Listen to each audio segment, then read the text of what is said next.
ഒരുപാട് വർഷങ്ങളായിട്ട് നമ്മൾ സിനിമയിൽ കാണുന്നു. അന്ന് തൊട്ട് you still look the same.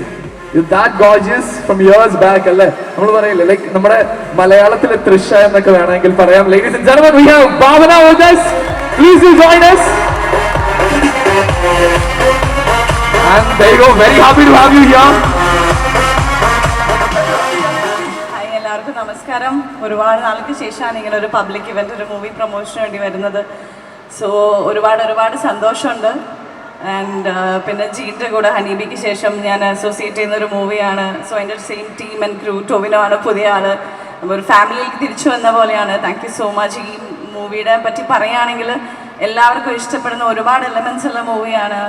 എനിക്ക് തോന്നുന്നു സിനിമേനെ ഇഷ്ടപ്പെടുന്ന ഓരോരുത്തർക്കും ഇതിൽ കാണാനും ഇഷ്ടപ്പെടാനും ഒരുപാട് കാര്യങ്ങളുണ്ടാവും. സോ തീർച്ചയായിട്ടും മെയ് 3-ാം തീയതി തിയേറ്ററിലേക്ക് വന്ന് കാണുക.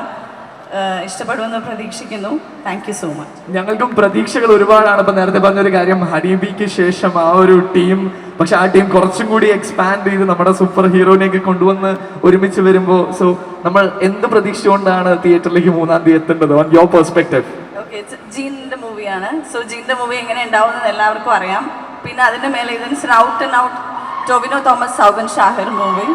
സോ അതിൽ പ്രേക്ഷകർക്ക് ഇഷ്ടപ്പെടുന്ന രീതികളെല്ലാം ഉണ്ട്. ചിരിക്കാനുണ്ട്, വിഷമിപ്പിക്കാനുണ്ട്, ചിന്തിപ്പിക്കാനുണ്ട്, എല്ലാ എലമെന്റ്സും ഉണ്ട്. Okay, so once again a big round of applause to Bhavana. Thank you. Thanks a lot for joining. And ladies and gentlemen, there is just one person left. Yes. പക്ഷേ അവിടേക്ക് വരുന്നതിന് മുമ്പ് ഇന്ന് നമ്മൾ എല്ലാവരും ഇവിടെ എത്തിച്ചേർന്നതിന് ഒരു റീസൺ ഉണ്ട്. ഇപ്പൊ കണ്ട ഈ ഒരു ടീസർ ഞാൻ പറഞ്ഞ നമുക്ക് 3 ആഴ്ചകൾക്ക് മുമ്പ് റിലീസ് ചെയ്തതാണ്. ഓൾറെഡി 4 മില്യൺ ആളുകൾക്കടുത്ത് അത് കണ്ടു കഴിഞ്ഞു. ഈ രണ്ട് പോസ്റ്ററിലേക്ക് നോക്കുമ്പോൾ ഞങ്ങൾക്ക് കാണുന്ന ഒരു കളർ പടമാണ്. പക്ഷെ ബാലു പറഞ്ഞത് മാത്രമല്ല, ഒരുപാട് കാര്യങ്ങളുണ്ട് ഉള്ളിൽ.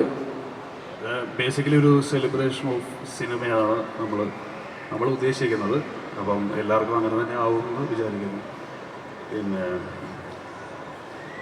അടിപൊളി. ഞാൻ കുറെ സംസാരിക്കുന്നു പറഞ്ഞ വന്ന ആളാട്ടോ. ഞാൻ ചോദിച്ചിരുന്നു സോനിയോട് സംസാരിക്കില്ല, ഞാൻ സംസാരിക്കും, സൂപ്പറായിട്ട് സംസാരിക്കും എന്ന് പറഞ്ഞ് വന്നായിരുന്നു.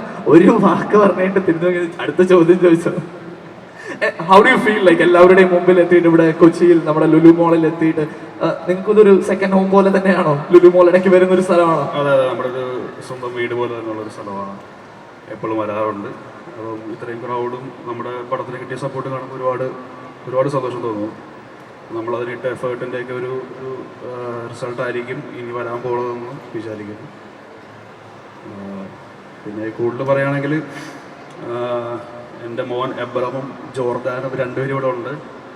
അപ്പോൾ ആർഷയുണ്ട്. ആക്ച്വലി എൻ്റെ ഐഡിയ എനിക്ക് കിട്ടുന്ന ആർഷ എന്നാണ്, എൻ്റെ വൈഫാണ്. ഇങ്ങനൊരു ആക്ടറിൻ്റെ ഒരു സ്റ്റോറി പറഞ്ഞാൽ എങ്ങനെ ഉണ്ടാവും എന്നുള്ളൊരു തോട്ടിൽ നിന്നാണ് എനിക്ക് ഈ ഐഡിയ കിട്ടുന്നത്. അപ്പം താങ്ക്സ് ടു ആർഷ. ഓക്കെ, പറഞ്ഞു വിട്ടിട്ടുണ്ട്, പറയാണ്ടിരിക്കാൻ പറ്റില്ല. ഒരു കാര്യം കൂടി, എനിക്ക് ഏറ്റവും കടപ്പാട് എൻ്റെ ക്രിക്കറ്റ് ടീമിനോടാണ്. Evolution cricket club ideas. അപ്പോൾ ജീൻ്റെ ക്ലബ്ബാണ്. ഞാൻ അതിൽ കളിച്ചുകൊണ്ടാണ് ആക്ച്വലി സിനിമ സംഭവിക്കുന്നത്. Special thanks to Samad.